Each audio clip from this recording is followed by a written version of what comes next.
Hello friends, स्वागत है आप सभी लोगों का हमारे चैनल क्विक स्टडी में। मैं कमल बेस्ट। इस वीडियो के माध्यम से दोस्तों आपको यहाँ पर कराऊंगा दो चर वाले रैखिक समीकरण, यानी कि आप यहाँ पर देखेंगे दोस्तों लीनियर इक्वेशंस इन टू वेरिएबल। इससे पहले आपने देखिए पिछले वाले वीडियो में देखा था पॉलिनोमियल यानी कि बहुपद को देखा था दोस्तों। यदि आपने पिछले वाले पार्टों को बहुपद के ना देखे हों तो आप ज़रूर देख लें। आज हम यहाँ पर नया चैप्टर शुरू कर रहे हैं जहाँ पर दो चर वाले रैखिक समीकरण आप देखेंगे। तो ये पार्ट नंबर 1 है दोस्तों, पहला ही पार्ट है। इसके बाद हम यहाँ पे इसके अलग अलग पार्टों में इसकी वीडियो को यहाँ पर डालेंगे और साथ में टॉपिक को कवर करेंगे। यहाँ पर देखिए शुरू में हम महत्वपूर्ण चीज़ों को जानेंगे, जो छोटी छोटी चीज़ें होती हैं इसके आधार पे लीनियर इक्वेशंस की। ये खास तौर पर 10th का NCERT 10th का दोस्तों चैप्टर है मैथमेटिक का। लेकिन आप देखते हैं लीनियर इक्वेशंस को सॉल्व करना मैथमेटिक में हर जगह आपको काम में आता है। तो इसीलिए आप यहाँ पर जनरल मैथमेटिक के तौर पर आप इसको देखेंगे और सारे लोगों के लिए महत्वपूर्ण टॉपिक है। आराम से आप यहाँ पे देखें शुरू से लेकर आखिर तक, और अलग अलग पार्टों को दोस्तों आप लगातार देखते रहें। तो देखिए शुरू करते हैं। पहले हम यहाँ पे जानेंगे जो लीनियर इक्वेशन है यानी जो रैखिक समीकरण है इसका क्या अर्थ है। लीनियर कहने का मतलब ही है दोस्तों जो रैखिक होता है, यानी कि एक प्रकार से जो रेखा का जो समीकरण होता है आप उसको कहते हैं लीनियर इक्वेशन। जैसे कि आपने देखा था वन वेरिएबल में ax plus B equal to 0। यहाँ पे देखिए x क्या है दोस्तों, एक वेरिएबल है यानी चर राशि है, और यहाँ पे जो a और जो b हैं ये दोनों क्या हैं, ये अचर राशियाँ हैं। आप इनको रियल नंबर्स भी कह सकते हैं, यानी कि वास्तविक संख्याएं हैं, कांस्टेंट हैं, या फिर आप कहें अचर हैं। तो चर और अचर को मिलाने के बाद जो बीजीय व्यंजक बनता है आप वहाँ पे दोस्तों इक्वल को ला देते हैं तो एक समीकरण बनता है। समीकरण कहने का मतलब होता है, एक समीकरण कहने का मतलब है या इक्वेशन कहने का मतलब है एक प्रकार का रिलेशन, यानी कि एक प्रकार का संबंध है। जब भी आप समीकरण देखते हैं उसका मतलब यही होगा कि वहाँ पे आप देखेंगे चर और अचर राशियों के माध्यम से एक संबंध को स्थापित किया गया होगा। सपोज़ यहाँ पर आप देखिए, आप इसको समझना चाहें, मान लीजिए मोहन की आयु जो है आपको मालूम नहीं है और आपसे कहा जाए कि मोहन की आयु 4 वर्ष के बाद में 15 वर्ष हो जाए। तो यहाँ पर आप देखेंगे माना मोहन की आयु x वर्ष है और 4 वर्ष के बाद में 15 वर्ष हो जाएगी। तो यहाँ पर आपने देखा एक सिंपल आपका समीकरण मिल गया। यहाँ पर आपने कुछ नहीं किया, एक चर राशि को लिया जो कि आपको मालूम नहीं थी, अननोन क्वांटिटी थी, तो आपने उसको एक चर राशि मान लिया, x मान लिया, और 4 वर्ष बाद आपको दिया था तो आपने 4 को जोड़ दिया और बराबर 15 आपको चूँकि टोटल प्राप्त हो रहा था। तो इस प्रकार से आप समीकरण बनाते हैं। तो ये लीनियर इक्वेशन है, ये आपकी एक प्रकार की रैखिक समीकरण है क्योंकि आपको यहाँ से एक रेखा प्राप्त होती है। लेकिन यहाँ पर आप देखते हैं केवल एक ही चर दोस्तों यहाँ मिला है। आज हम देखेंगे दो चरों को आप कैसे देखते हैं और दो चरों के आधार पर आप इनको कैसे सॉल्व करेंगे। तो देखिए शुरू में आपको यहाँ पे दिया गया है, यहाँ से आप थोड़ा थ्योरेटिकली भी आप थोड़ा सा देखेंगे और इसके आधार पर आपको यहाँ पे प्रैक्टिकली हम समझाएंगे। वो समीकरण जिसको ax plus by plus c बराबर 0 के रूप में लिखा जा सकता है जहाँ abc नियतांक हैं। तो ऐसा ही समीकरण दोस्तों दो चरों में रैखिक समीकरण कहलाता है। तो रैखिक समीकरण की जो आइडेंटिटी होती है वो आपने क्या देखी, वो यहाँ पर आपने देखी, जो चर होगा जो कि वेरिएबल होगा उसकी हमेशा पावर दोस्तों क्या होनी चाहिए, जो पावर है यानी जो घात है वो घात हमेशा ही 1 होनी चाहिए। तो यहाँ पर देखिए जो भी लीनियर इक्वेशन होंगी यहाँ पर जैसे कि आपको दिया गया है ax plus by plus c equal to 0। तो यहाँ पर आप देखते हैं चर की घात 1 है, चर की घात 1 है, तो दोनों जगह 1 है। तो इसका मतलब ये क्या है दोस्तों, लीनियर इक्वेशन है। और साथ में चूँकि यहाँ पर आपको देखते हैं दो वेरिएबल, तो आप कह देंगे linear equation in two variable, यानी कि दो चरों में आपको यहाँ पर रैखिक समीकरण प्राप्त होता है। जो यहाँ पर आपने ये फॉर्म देखा, ये फॉर्म दोस्तों जनरल फॉर्म है। ये क्या है, जनरल फॉर्म है, यानी कि सामान्य रूप है, यानी ऐसे रूप में आपको इक्वेशन को देखना होता है। जैसे कि सपोज यहाँ पर आप देखिए आपके पास में माना दिया गया है 3x प्लस 4y बराबर 5। तो यहाँ पे देखिए ये भी क्या है, दो चरों में रैखिक समीकरण है, लेकिन यहाँ पे थोड़ा सा फॉर्मेट अलग किया गया है। आप इसको थोड़ा रीअरेंज करके 3x plus 4y plus minus का यहाँ पे ले आएंगे तो प्लस का माइनस हो जाएगा, -5 बराबर 0 लिख सकते हैं। इसको आप और अच्छे से करें तो आपका 3x plus 4y plus -5 equal to 0 मिलता है। और आप इससे यदि कंपैरिजन करेंगे जो जनरल फॉर्म है तो यहाँ पे दिखता है ax plus by plus c बराबर 0। तो यहाँ से क्लियर आपको दिखता है दोस्तों a बराबर 3, b बराबर 4 और c बराबर 5 आपको नज़र आता है। तो यहाँ पर आप देखते हैं ए बी सी क्या है दोस्तों, ए बी सी यहाँ पे वास्तविक संख्याएं हैं, नियतांक हैं, या फिर आप कह दें कांस्टेंट हैं, यानी इनके मान जो हैं वेरी नहीं करेंगे, इनके मान नियत रहेंगे इक्वेशन के साथ में, लेकिन जो वेरी करने वाले हैं वो केवल एक्स और वाई यहाँ पर आपको देखने को मिलते हैं। तो यहाँ पर देखिए आपको दिया भी गया है जहाँ ए बी सी क्या है, नियतांक हैं, तथा A B should not be equal to 0। यहाँ पर आपको थोड़ा सा ध्यान देना है, जो इक्वेशन है जनरल फॉर्म है A X plus B Y plus C equal to 0, यहाँ पे देखिए ए और बी 0 नहीं होने चाहिए। क्यों? यदि आपके ए और बी 0 हो जाए तो क्या होगा, ए 0 हो जाए या फिर बी 0 हो जाए या दोनों 0 हो जाएं, तो यहाँ पे देखिए ए के 0 होने से दोस्तों ये क्वांटिटी 0 हो जाएगी। और यहाँ पर आप देखते हैं एक्स वाला टर्म 0 हो गया तो केवल वाई वाला टर्म बचा, और यहाँ पे अभी क्या हो गई, एक चर में रैखिक समीकरण हो जाएगी, जबकि आपको बात करनी है 2 चरों में रैखिक समीकरण की। तो इसीलिए यहाँ पर ना ए 0 होना चाहिए और ना ही बी 0 होना चाहिए। आप इसको ऐसे भी लिख लेते हैं, देखिए थोड़ा सा लिखने का तरीका है, नोटेशन है, A square plus B square is not equal to 0। कहने का मतलब है यहाँ पर आपने स्क्वायर क्यों लिया दोस्तों, क्योंकि यदि आप यहाँ पे a plus B equal to 0 को नॉट इक्वल टू 0 लिख दें, ये केवल पॉजिटिव नंबर के लिए तो वैलिड होगा। सपोज आपके पास में a बराबर -1 है, b बराबर 1 है, तो a प्लस बी बराबर आपको 0 मिल जाएगा। तो ऐसे वाले केस को रिज्यूम करने के लिए, हटाने के लिए आपने यहाँ पे क्या ले लिया, आपने A square plus B square is not equal to 0 वाला या नोटेशन ले लिया। तो यहाँ से आपको क्लियर पता लगता है कि दोनों ही टर्म को जोड़ने के बाद में आपको 0 नहीं मिलना चाहिए। तो ये आपको कंडीशन याद रखनी है। तो यहाँ पर देखिए आगे आपको मिलता है यहाँ पे ऐसी समीकरणों का हल मानों का एक युग्म यानी पेयर होता है। अब देखिए जैसे ही आपका सॉल्यूशन की बात आती है, जो इक्वेशन का हल होता है, हल क्या होता है दोस्तों, हल यानी कि सॉल्यूशन। सॉल्यूशन क्या होता है, सॉल्यूशन कहने का मतलब है, आपने इससे पहले भी देखा था, बहुपदों को देखा था आपने, अलग अलग प्रकार के कर्व खींचे थे उनके। जैसे मान लीजिए बहुपद आपके पास में देखा था आपने, एफ एक्स बराबर वाई कोई बहुपद है और जिसका कर्व आपको कुछ इस प्रकार का मिल रहा है। तो यहाँ पर आपने देखा था जहाँ जहाँ इक्वेशन, ये जो कर्व का जो ग्राफ है, जो इक्वेशन है, वो जहाँ जहाँ एक्स अक्ष को काट रही है वहाँ पर आपको क्या मिला था, वहाँ पर आपको शून्यांक मिले थे। और ये कर्व कैसे खींचा होगा दोस्तों, आपने कर्व खींचा होगा, अलग अलग बिंदुओं को आपने निकाला होगा। सपोज आपने x बराबर a1 निकाला, x बराबर a2 निकाला, x बराबर a3 निकाला, और इन पर आपने क्या रखा होगा, y का मान निकाला होगा। तो जैसे जैसे आपको अलग अलग y के मान मिले होंगे, a1 पर अलग और y बराबर a2 पर अलग f(a2), और वैसे ही आपका y का अलग मान आपका f(a3), अलग अलग बिंदुओं पर अलग अलग मान मिले होंगे। और बाद में आपने इसको यहाँ पे एक कार्टेशियन फॉर्म में रिप्रेजेंट कर दिया होगा, यानी आपने ग्राफी रूप से इनको ड्रॉ कर दिया होगा, बिंदुओं को अंकित कर दिया होगा और आपको इस प्रकार का ग्राफ मिला होगा। तो ये जितने भी बिंदु यहाँ पर आपको दिख रहे हैं, जहाँ जहाँ से आपने इस कर्व को खींचा है, ये सारे बिंदु क्या होंगे दोस्तों, इस वाले फंक्शन के यहाँ पर क्या होंगे, एक प्रकार से वो बिंदु होंगे जिनसे होकर ये गुजर रहा है। तो वैसे ही यहाँ पर आपको लीनियर इक्वेशन के केस में देखना है। जैसे कि आपकी इक्वेशन है, मान लीजिए सपोज आपके पास में कोई इक्वेशन है A X plus B Y plus C बराबर 0, और इस इक्वेशन को आपको ड्रॉ करना है।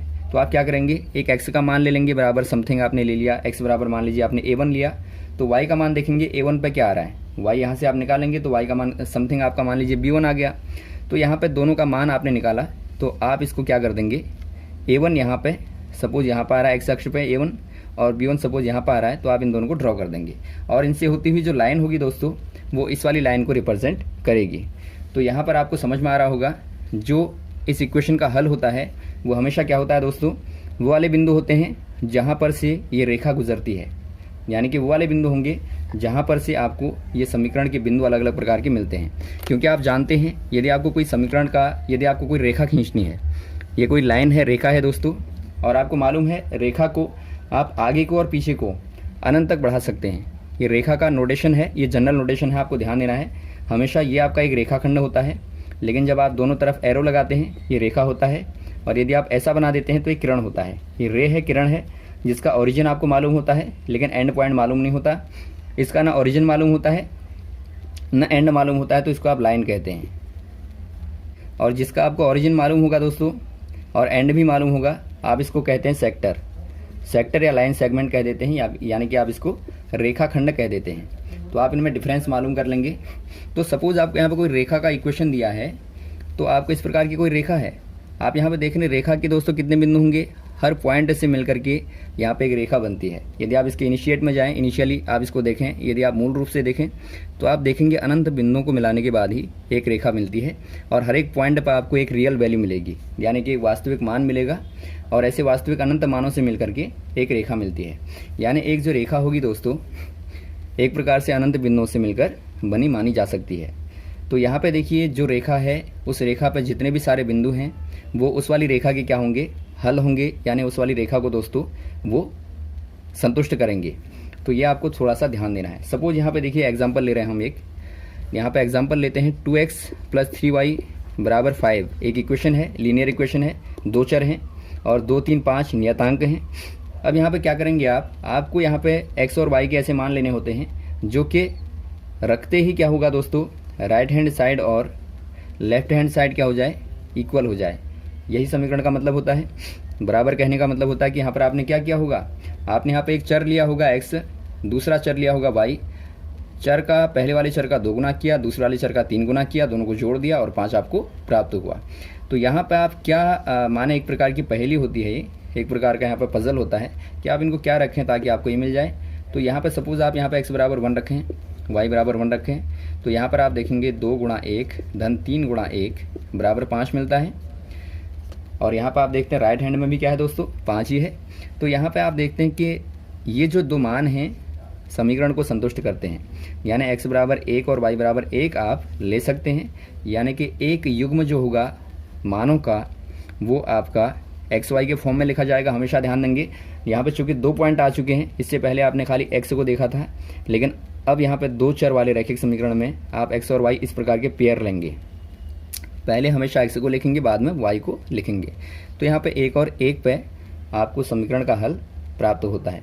तो ये दोस्तों इस वाले समीकरण का एक हल हुआ। एक हल यहाँ पे ऐसे पता नहीं कितने हल होंगे, क्योंकि आप जितने मानों के लिए यहाँ पर संतुष्ट कर देंगे वो सारे के सारे मान यहाँ पे इसके होंगे। तो इस प्रकार का एक हल हो गया। सपोज यहाँ पर आप कुछ और मान रख दें, x बराबर यदि आप 2 रखें और y बराबर 3 रख दें, तो आप देखेंगे 2 दूनी 4, 3 तिया 9 बराबर 13 मिलता है, जो कि 5 के बराबर नहीं है, यानी कि जो कि राइट हैंड के बराबर नहीं है। तो ये दोस्तों इस वाली समीकरण के हल नहीं होंगे। कहने का मतलब है ये लाइन से बाहर होंगे। यहाँ पर कोई लाइन होगी इस प्रकार की खींची गई होगी, जो कि आपको 2x + 3y = 5 को दिखा रही होगी। यहाँ पर लाइन की ठीक ऊपर या नीचे आप लेंगे बिंदुओं को, ये सारे बिंदु दोस्तों इक्वेशन को सेटिस्फाई नहीं करेंगे। जो इस लाइन के ऊपर आएंगे, ठीक इसके ऊपर आएंगे, वही बिंदु केवल यहाँ पे इस वाली लाइन के इक्वेशन को संतुष्ट करेंगे। तो इससे आपको क्लियर पता लग गया होगा, कोई भी रेखा का समीकरण जो होता है, यदि आपको उसके हल की बात करनी है तो आप क्या कह देंगे, समीकरण का प्रत्येक हल उसके निरूपित करने वाली रेखा पर स्थित बिंदु होता है। दोबारा से आप देख लेंगे, जो समीकरण होता है उसके प्रत्येक जो हल होगा, यानी कि हर एक हल होगा, ऐसे पता नहीं कितने हल हो सकते हैं, जो प्रत्येक हल होगा दोस्तों उसको निरूपित करने वाली रेखा, इसके निरूपित करने वाली जो रेखा है, इसके ऊपर का अंकित कोई एक बिंदु ही होगा। तो ये आपको यहाँ पे ध्यान रखना है। अब यहाँ पे देखिए दोस्तों, 2 चरों में रैखिक समीकरण का युग्म का व्यापक रूप क्या होता है, यानी general form of pair of linear equations आपको देखना है। यहाँ पर थोड़ा सा आप ध्यान देंगे, जो लीनियर इक्वेशंस का पेयर होता है, यानी कि समूह होता है, वहाँ पर हम 2 युग्म क्यों लेते हैं, क्योंकि आप मान लीजिए आपने एक इक्वेशन तो ये लिया जनरल, ax + by + c = 0, तो यहाँ पर 2 इक्वेशन की आवश्यकता आपको क्यों पड़ी। आपको ध्यान देना है दोस्तों, आपको जब भी 2 चर निकालने होंगे, जब भी आपको 2 वेरिएबल निकालने होंगे, 2 चर निकालने होंगे, तो वहाँ पे कम से कम आपको 2 इक्वेशनें चाहिए होंगी। कहने का मतलब ये है, मान लो आपके पास में 2 वेरिएबल x और y हैं, यानी कि 2 आपके अननोन क्वांटिटीज़ हैं, चर हैं, तो आपको इनको निकालना है, तो कम से कम आपको इन दोनों में 2 रिलेशन बताने होंगे। इक्वेशन का मतलब रिलेशन होता है, यानी कि x और y में 2 संबंध आप ऐसे बता दीजिए जिनके माध्यम से आप इक्वेशन को सॉल्व कर पाएँ। यदि आप केवल एक रिलेशन बताते हैं कि आपने कहा कि x कुछ ऐसा है और y कुछ ऐसा है कि यहाँ पे x का a गुना करने पे y का b गुना करने पे यदि हम उसमें c को जोड़ दें, इन सबको जोड़ दें, तो आपको 0 प्राप्त होता है। तो इससे आप नहीं निकाल सकते, ये पर्याप्त जानकारी आपके पास में नहीं है, तो आपको कुछ और बताना पड़ेगा। आप कहेंगे कुछ और बताइए, यदि आपको x और y को बताना है तो एक तो ठीक है, ये हो गया, और x के बारे में कुछ बताइए, y के बारे में कुछ बताइए। दोनों के बारे में यदि आप एक इक्वेशन और दे पाते हैं तो दोनों के माध्यम से आप इक्वेशन के मानों को निकाल लेंगे। तो यहाँ पे देखिए, आप इसको a1 मान लें, इसको b1 मान लें, इसको c1 मान लें। तो पहला आपको रिलेशन मिल गया, दूसरा संबंध x और y में आपको मिलता है a2x plus b2y plus c2 बराबर 0, इक्वेशन नंबर 2।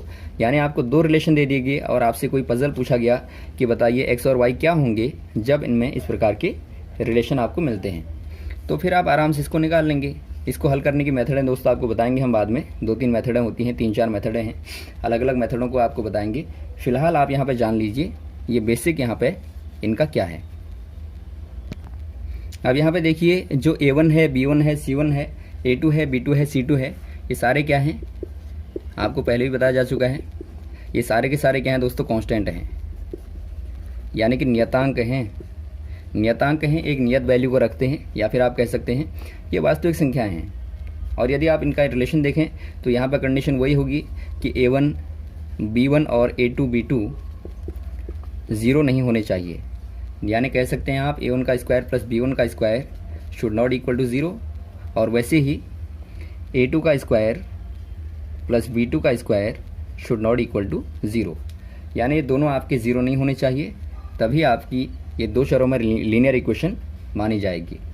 तो यहाँ पे आप तक आपको क्लियर हो गया होगा। आपको कम से कम दो रिलेशन चाहिए, और आपका जनरल जो फॉर्म इक्वेशन का दिया होगा हमेशा ऐसे दिया होगा। अगर ऐसे नहीं दिया होगा तो आप ऐसे वाले फॉर्म में उसको कन्वर्ट कर लेंगे। तो यहाँ तक क्लियर हो गया आपको। अब यहाँ पे देखिए आपने पिछली कक्षा में पढ़ा होगा दोस्तों, मान लीजिए आपके एक ही तल पर, एक ही प्लेन पे आपके पास में केवल वन प्लेन है, एक ही तल है आपके पास में, और एक ही तल में दो रेखाएं हैं। एक तल है आपके पास में, सपोज ये वाला तल आप ले लें, एक्स वाई तल ले लें दोस्तों, ये एक्स है वाई है तो एक्स वाई तल हो गया। तो यहाँ पे आपके पास में मान लीजिए दो रेखाएं एक ही तल पर हैं, तो वो दो रेखाएं कैसे होंगी आपस में, ये आपको थोड़ा सा देखना है, क्योंकि लीनियर इक्वेशन की बात कर रहे हैं, और लीनियर इक्वेशन कहने का मतलब है रेखाएं, रेखा का समीकरण। और रेखा का समीकरण आप तभी हल कर पाएंगे जब आप दोनों रेखाओं में क्या निकालेंगे, एक प्रकार का संबंध निकालेंगे। अगर दोनों रेखाओं में कोई संबंध आता है तो आप इक्वेशन को हल कर सकते हैं, अदरवाइज़ आप दोस्तों उनका हल नहीं निकाल सकते। तो यहाँ पे देखिए 3 केस होते हैं दोस्तों, जब दो रेखाएं एक तल पर होती हैं तो हमारे पास में 3 केसेस होते हैं। तो पहला केस क्या होता है, देखिए दोनों रेखाएं एक बिंदु पर प्रतिच्छेद करेंगी। सपोज यहाँ पे रेखाएं ऐसे हैं, आपको पहले भी थोड़ा बताया गया है रेखा के बारे में, आपको फिर से यहाँ पे ध्यान देना पड़ेगा। जो रेखा होती है ये दोस्तों आपका सिंपल नोटेशन है। रेखा का इक्वेशन मान लीजिए आपका पहली रेखा का equation a1x plus b1y plus c1 बराबर 0 है, तो ये रेखा का खाली नोटेशन है, ये रेखा का सिंबल है। यानी कहने का मतलब है रेखा की लंबाई इतनी नहीं होगी, आप रेखा को आगे को पीछे को अनंत तक बढ़ा सकते हैं। यानी कहने का मतलब है आपके पास में ये दिया है तो इसका मतलब ये नहीं है कि ये रेखा का मैग्नीट्यूड है, रेखा आगे को पीछे को अनंत तक जा सकती है, ये आपको ध्यान देना है। यहाँ माइनस अनंत तक पीछे को, आगे तक प्लस इन्फिनिट तक जा सकती है।